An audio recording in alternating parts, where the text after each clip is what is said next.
Hi everyone, I've got my R5 C here on my gimbal. This is an RS3 Pro, the Ronin RS3 Pro by DJI.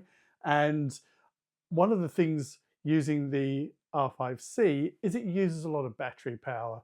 When you're on the gimbal, that's a bit of a pain actually, because you're always trying to then change the battery. You've got to take it off because this battery hatch here, the battery's going to get in the way here of the arm here. So I was trying to figure out how I could do this. Now, wouldn't it be great if the USB-C power here gave power delivery straight into that port? That would solve all these problems, because this is a good fair sized battery and you can have spares of those. But trying to change those batteries mid-shooting, pain in the neck, and just running out when you just don't want it to happen. So other things I've tried is putting the battery grip on here. So there's two batteries in there. Of course, that does extend the time, but then trying to change the battery was also a bit of a pain there as well. Although a lot better than having to take the camera off, I must admit. So I do that sometimes, but I've got a long day, maybe it's a conference, something like that, shooting a documentary, I want that much more. So what I've done is I've rigged it up with this battery here. It's called a V-Lock battery. I'm just going to take that off. It's actually got, the reason it's called a V-Lock is it's got a V here shape and it slides onto this plate that I've got here and it locks in. So always a good idea, just make sure that's on there. And this V-Lock battery, and these are standards, they're used a lot for lighting and things like that. In fact, the lights that I've got here use V-Lock and they work on a load of different things. This is one that I had from a while back. Again, same thing, use it on the light. And there is this port here, they call this D-tap. And out of here, it then goes into that dummy battery there, the D-tap battery. So sometimes these things are called P-tap as well. So it goes in there. One of the great things that happened was they then moved to these V-Lock batteries. This one is made by Moman. It's 99 watt hours. Now, to give you an idea, this one here is 50 watt hours. If I was to look at my LPE6NH, 16 watt hours. So this is not nearly as much power as these.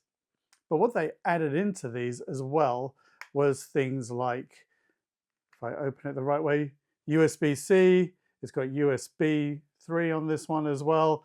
It's got two on this particular model D-tap ports, which is good, one on this side and one on this side, and you can power more than one thing. I'll show you that in a moment. The reason I've got this one on here is it's a bit lighter. This one's a bit heavier, and if you're running around with a gimbal, well, maybe you don't want it to be that much heavier. The great thing both of these do as well is they've got a display. I press that button there and it's telling me the voltage and also how much time I've got remaining, which is quite useful as well, and this one. So although this one's only 50 watt hours and this one's nearly double, this is still pretty good for going out and shooting, and you can just quickly change over. Of course, I've got to unplug that as well. So we're just going to take a look at that.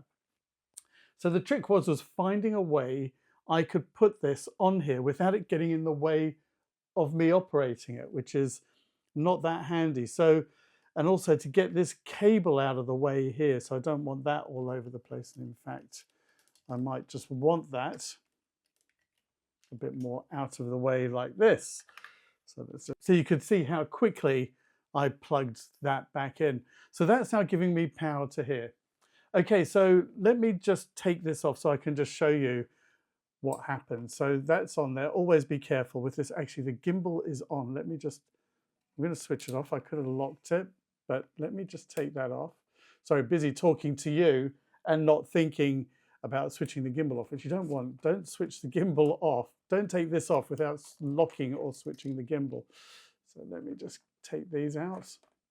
See, talking to you, not a good idea.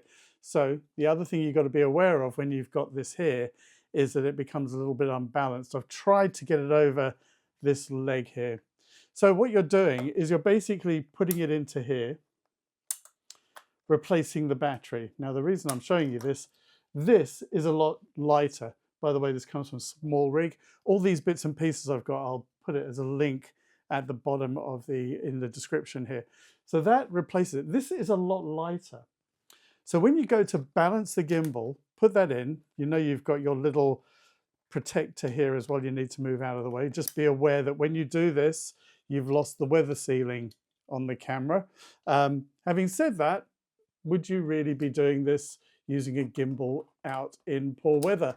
Probably not, because I don't think these are particularly weatherproof. So I kind of try not to use it in the wet. If I am, hopefully someone's got an umbrella over the top of me. So there you have it. So that's gone into there. This has gone into here. And I'm using this arm here, again made by Small Rig. I got it a while ago. I'll see if it's still available and put a link on there if I can. So it's screwed onto here and it's screwed onto the arm. So you need the arm here.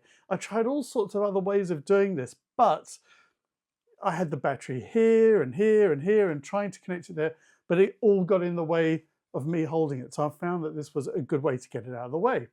However, if you don't tighten this enough, it can kind of work itself loose. So I'm using an Allen key here. This actually comes on this little Small Rig tool, but you can just use any Allen key or something. And there's a hole just there, and I just used it to just, don't over tighten it, but I just tightened it that bit more so it doesn't work itself loose, and you'll probably need it to take it off as well. So it was on that screw there, that knob there, and also the one here as well. So I've really kind of made sure they're not going to come off. So I've now got a lot more power here. Let's just switch that on. And if the camera is on as well, let me switch the camera on. I've now got power going here. Now, in case you're wondering, I tried this on the R5 Mark II and it didn't like this battery on there. So what I'm going to do is I'm going to get hold of the coupler that Canon recommend. I've been looking around to see if someone else is making a compatible D-tap for it, but I haven't seen that yet. So as I said, these batteries are really good, and they can power other things. So I can as well, let me just turn it this way. Your phone might need a bit of a boost, and sometimes I just use this to charge the phone on its own. It's just in my bag, and I just plug that in there. This cable's probably a little bit too long, and it's going to get in the way. So let's put this around the front, maybe loop it a couple of times. Not doing this very well, am I? But then I'm sitting down and trying to get this done as well. So let's just shorten that a little bit. Not great, Gary, but let's plug that in. I'm now plugging in here. It's come up with this here, so I could have it that way. So yeah, so that's powering that up, because if you're using it with the Raven Eye, so I can do things like that active track and use it as a monitor as well, then that can drain the battery on here. And let's face it, we could all do with a bit more juice in our phone from time to time. So the other thing you can do here, this one's got more ports. So you can actually be charging. I've used this to power the camera. I've used this to power also at the same time my Ninja 5, the Atomos Ninja 5. So these things are just great. Again, I'll put links on the bottom of them. So hoping that they get something for the R5 Mark II, because I've used that. I'm really liking the video on that. But truthfully, I use the R5 C more for doing video. But in the R5 Mark II's recent, I really haven't put it through its paces out on a job yet. But from what I've shot with it, I'm really pleased with it. Why do I like the R5 C? Well, it gives me time code, so I can match it to another camera or to audio, because it's got a port there and so on. And if you're watching this probably because you've got an R5 C. This also works with the R5 as well. So that same D-tap there as well. So go for it. Just make sure, one, you balance with the D-tap battery in here, the dummy battery. Make sure you've tightened the knobs on here properly, and also make sure that this battery is secure. And just be aware that when you take this off, I'm just going to switch this off for a sec. When you take this off, make sure that this isn't going to topple over. Okay. Now, I did say that about this battery as well. So just quickly, so how quickly can I change over? Let's just take that one off. Let me just open that up here. Pop that in. And that's on. But it's heavier and it could potentially tip over, particularly when I take this off. So I hope you found that useful. This has really helped me out on shooting with the gimbal. It gives me so much more time. I don't know about you, you're filming something, you're thinking you're just watching that battery drop all the time. And this is an amazing camera. So it seems like a bit of a waste not to be able to think, right, this is my go-to camera, when you're really just worried about the battery. And there's a solution for it as well. So these are useful. As I said, I use these also as a power bank as well for my phone and also for the iPad. I prefer these just because they are a bit lighter, and if you're holding the gimbal, maybe you're much stronger than me, but actually I find the weight, this little bit of extra weight here can certainly wear you down. So if you were to compare them, you can see the difference, but truthfully, this one is that much heavier. I'd rather have a few of these. And again, on this one, there's a display here as well, showing me how much is being used. This one's nearly flat because I've been using it for a while. So these are V-Lock batteries. Check them out. I've got other videos as well where I've used these, showing you how to power the Ninja 5 and the camera as well. These can be used on all sorts of cameras as well with the right cables. C70, all of those Canon lines, you can do Blackmagic, you name it, you can power it as long as you've got the right connector. So go and check that out. If you have another way of getting more power into these, drop me a line, get in touch.